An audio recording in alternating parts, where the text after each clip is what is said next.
Morning. Good morning. How are you feeling today? I'm feeling great. Monday morning. Morning, John. Good morning. Good morning, everybody. Good morning, Ashes to Rubies family and those associated with anything else. Welcome. I don't know what that means. We are in our daily meditation where this is a contemplative meditation where we take an idea and a thought of recovery in between codependency and substance abuse and play with that all day long. Let God speak to us in our own ways. How has your sleeping been? My sleeping is drastically improving because of the addition of an amazing pillow. I feel a lot of pressure to be like healed and a sleeping princess. Yeah. I don't know what you need to be healed of. What do you need headaches. to be healed of? Oh, headaches. Headaches and my sleep troubles. And I just wanted you to get a new pillow due to the angelic pillow. Heavenly. If you have to lay awake at night, it's much better to do it on an amazing pillow. And it's almost unexplainable because I'm a pillow. Hi, Megan. Hi, Megan. Good morning. I'm like, I want to say pillow. What's a better word for Nazi? What? Like I'm very strict on my pillowing. That's what I meant. I'm a regimented pillow person, and I would carry my pillow through to airports and train stations and bus depots and was really, Ubers. Like fine, except that you had a SpongeBob pillowcase that you insisted on using. It was a bit of a statement piece, almost like you wear some jewelry. I walk around with my pillowcase. Yeah. Okay, truth be told, I had one sip out of there. It was the last sip, granted. So thank you for your sacrifice. You get to improve your spiritual growth by self-sacrifice that other people make you do. But yeah, I've been very pillow regimented due to sleep apnea and some of those issues. And so I have to sleep a certain way, basically on my face, so my jaw hangs down and I can breathe. But since my operation, I've still kind of been a pillow regimented person. And then as of recently, we went away to summer and we stayed in a hotel and I didn't even bring a pillow. And so I found out that my pillow was causing me more problems than it was worth. I got home, bought a pillow, returned that, bought another pillow, and found the solution. And it comes in the form of Dr. Oz. And I can't really explain it, but it is of like no other pillow. I don't know the technology, like it's amazing. So if you want a great pillow, you are a pillow enthusiast. I now have the same pillow that you bought for me, which I really appreciate. I feel a little bit of pressure to be as excited and enthusiastic about the pillow as you are.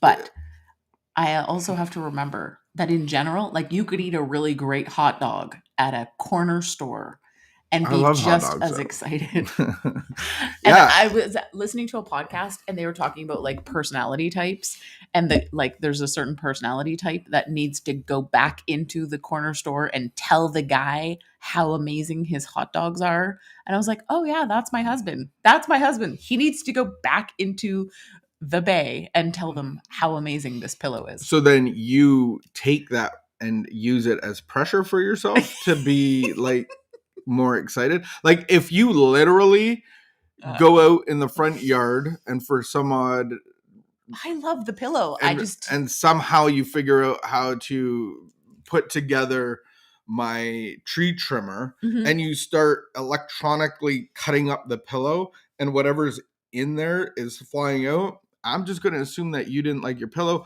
I'm not going to feel pressure to unlike mine. I'm just going to say that. No. I know. I do like the pillow. So I apologize for my... No. I'm not apologizing for... No, I'm not don't apologize for Jack Sugar. Don't apologize. It's an amazing character trait. Like that is an amazing characteristic in a human being. So if I'm the guy that makes the hot dogs in the corner store and some guy comes back in to tell me how much he loves my hot dogs, you've made my day. Like you made my day. That's the guy you are. You're the guy that makes people's day when they do something that some other people would consider to be kind of ordinary. I have a question. I have a comment or a question that might lead into a question and me getting hurt. But you started a new workout, like you have Beachbody, but you joined a new workout, and this was a beautiful man. Mhm. I think he was beautiful. When I Really? looked at the screen, I'm like, that's a beautiful boy right there. Really? He is jacked. He's Well, at least I know your type now. but he was screaming differently. Like, and I'm like, I didn't really like you're him. a bit annoying. He's a bit annoying. And I don't want to die for the purpose of doing another plank. And I wasn't doing the workout with you. I know. And so I don't believe that I have that kind of enthusiasm, but you listened to that man for 40 minutes. So and he was yelling at you. He was demanding of you. I know. So, and I don't think you brought your level. You're not actually asking me a question. Are you asking me a question? I don't know what the question is, but go ahead and make a comment. So I have a goal. I'm learning how to work out. So I have to put up with personalities that I don't like because I don't know how to work out. And I need someone to tell me. And I am not self-motivated at all. Like, I'm not a self-motivated person. So I need this person telling me, you have 10 seconds left. You have 5 seconds. You can do this. Even if I don't like him. Even though he's yelling. And I like that also, original guy, though. This is the first day of a new workout. It's not I didn't interview him. Like, I don't know what I'm getting into. I watched him for like a couple seconds and thought, okay, I can do this. I guess I'll do this one. So yeah, maybe I won't like him, but I've said I'm going to do this for 4 weeks. He was very so I'm going to do it for 4 weeks. So his enthusiasm, did it make you enthusiastic inside? If I get annoyed, and if I'm annoyed at him, just shut him off. And you come over and say to me like, hey, maybe you should do it this way. And I'm already annoyed at him because he's annoying and the workout's annoying because I can't really do it. And I feel uncoordinated and weak and Lord, we just prayed. And then you come over and say like, oh, you need to try to do it this way. I did. You might get a little bit of the annoyance that has been building for the last 20 minutes of the workout. You might get the brunt. It sounds like you're bringing something else up. And so I just want to apologize. I apologize for going over and wanting to correct your knee position. You were right, though. I know I was right. Like, I'm not right. And then right. I saw you on the next one. You were doing it properly. I didn't want you to hurt yourself. Thank you. The way you were going, I'm going to say that the girl over there is going to hurt herself. I kind of want to be your gym crush here and there, and so. I have a body pillow. Megan liked the pillow part of the conversation. So the rest is awkward. She wants us to know the rest was awkward. Just kidding, Megan. You didn't say There's that. So much awkwardness in our lives. When we put it on camera. But going back to the pillow. Yes. I have never bought a pillow in my life. I don't know.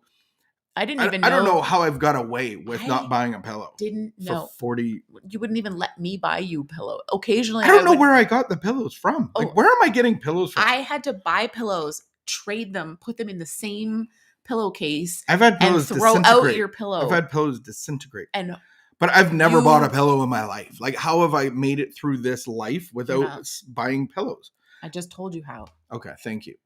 My mom's bought pillows, I guess. You've bought pillows. I've seen a new pillow that I've changed your pillow, and then you got mad at me. Yeah. I was like, well, it was yellow and falling apart, and I threw it out. But the first time I purchased a pillow, and this is a confessional, it was $200. But I didn't know that. It was $100 when it got rung up, and I was so shocked because I said, well, that's an expensive pillow. Obviously, they didn't get the 50% off. And she goes, no, that's 50% off. And we sat there and laughed because she recognized that she never knew that they had $200 pillows. Anyway, that's the one I returned. But Dr. Oz is an expensive pillow in its own self. Mm-hmm. I hope it's worth it. It has a 5-year warranty. It has a 5-year warranty. I don't want... So that's why I let you buy it for me, because I calculated it and it's $10 a year. No, more than that, $15 a year. And it's antibacteria, and it I believe that it sings to you at night and cuddles your head and goes, oh. All right, moving on. November the 29th. Here we go with our contemplative meditation. We are going to pull out an idea here. See, I guess $200 pillows are normal. Wow. They don't feel normal because I'm glad that they returned it. I cut the tag off. I did, They because still it's returned it. they returned Come it. I on, know. All right. In the 12 step of Al-Anon leaflets, the following hard to believe statement is made. So this is going to be a hard to believe statement. Are you ready? You ready? That was a question. You I'm ready? already in disbelief. A drinking problem in the home can often be more easily recognized by the wife's behavior than by the drinker. Ow! I'm glad that this book said it and not me. Keep going. This should be fun. We should just stop there.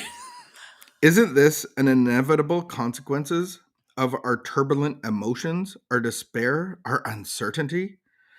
Isn't it proved by our futile efforts to outwit the alcoholic, to compel him to stop drinking and meet his responsibilities? This self-imposed struggle to control the uncontrollable is certainly not rational. Once we experience the effects of applying the Al-Anon or the 12-step program, or God, and observe the miraculous changes that take place in the attitudes of our 12-step friends, we can look back thankfully that we too are improving our relationships. As today's reminder, as I see the progress I have made, it becomes clear to me that many of my earlier habitual reactions needed to be transformed into normal, mature behavior. The only possible way to improve the condition of one's life is to improve one's emotional condition. By the power of God, that is possible. Here's our quote: most of the things I did in anger, frustration only made matters worse. Now I am learning to let go. That's it. Let me read the statement again. Sure. Or do you have any comment? What's your comment? What's your reflection? Yeah, I would agree with that. Heartfelt agreed. So, I don't know. I have to look at I would say, I want to say something offensive. But I realized when I came from treatment into the home again, I realized that I wasn't the only sick one. Mm-hmm. And I was like, which is something to be said because you were pretty sick. Yeah. Well, anybody coming from a homeless shelter at our treatment center for 6 months and then comes into the home again. Yes. And then can see how sick the environment actually is. Yeah. But that's the tricky part for the Al-Anon. For the family of the alcoholic, it is so easy to see how the alcoholic or the drug addict, the child, the husband, whoever it is so unhealthy. And it's because their behavior is so extreme and so like, I like how it says, it's so difficult for the family to recognize like, oh, actually, because we can justify all of our behavior because of everything that you did. Right. And so, but that's the insanity of it. Like, so once did you ever try to control the uncontrollable? Oh yeah, it's like so crazy. Like, and so the worst part is like, how often did I say like, oh, you love alcohol more than me? Like, it's just it's so not even, it's not a choice. Like, it's not like you're choosing. So I really, there was so much insanity that built up. And then the really hard part for me to stomach later was like realizing like, oh, everything that I did sober. Yeah, that's what I realized. I did too. Sober was like, but then the real insanity, exactly what you just said, about, oh, what did you just say? It just slipped my mind. You said a big comment, like a big thing, a big idea. Totally forget it. But the reality of you trying to control the uncontrollable, trying to put it in boundaries and implementations and control of my behavior makes us a parent-child relationship. And that's a very unhealthy relationship. And trying to compete with alcohol, you can't even compete with that. So you're trying to do this, and we lived that way for 15 years. And so I love that idea of letting go and letting God. And today, and now it makes sense a little bit more in our meditation time, in our little inspiration time, I had a picture of being in an airplane and flying and going up to the destination and seeing the world. And it's overwhelming. Like when you look down and you can see the city, and you can see the outlying areas, and you can see, in Canada, obviously, you can see a lot of trees. And then you do something really neat. You go into the clouds, and so you can't see anything. And then all of a sudden you go above the clouds and you're on a higher plane of looking. And that's what recovery gives us. We get to live on a higher plane. And I don't get to see and identify all the things down there. I'm not looking at that. I'm not trying to see everything. I'm seeing up here, and I have a different relationship with God. And so is that what this is about, is letting go and letting God be my number one relationship. And I don't have to worry about everything you're doing and how you're not working out properly. It might hurt yourself, and how great the pillow is. I just have to worry about my relationship with God and let go of I like everything. how you transitioned from like when we were living in full-blown addiction to like now, because really all the concepts and principles really do apply right now. Mhm. It's not like the alcohol problem or the addiction problem is solved and then everything is great. It's like, no, we work this every single day.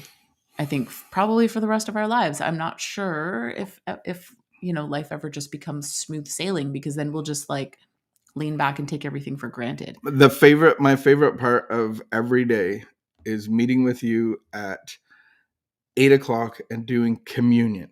Although we use coffee, but we enter into the presence of God in unity with our spirit, with God's spirit, and it takes like an hour. And we try not to worry about anything else, but there is some stuff that comes up from the day before that we have to recognize and apologize for. And I love starting off every day like that. That has been a gift over the last 6 months. So thank you. It invokes intimacy, it invokes growth, and it invokes the spirit of God's love. And so I just thank you for that gift. Maybe one day you'll love the pillow as much as me. All right. Thank you so much for joining us. Thank you, Peggy, Megan, Janet. Peggy, just to be clear, Dean, thank you. We did not pay $200 for a pillow. But no, we didn't. We did not but pay that. I'm not judging anybody who did. And I got to return it. I totally understand now. All right, everybody get back to work. I understand. Keep the peace, be of good behavior, and we will see you tomorrow. Goodbye.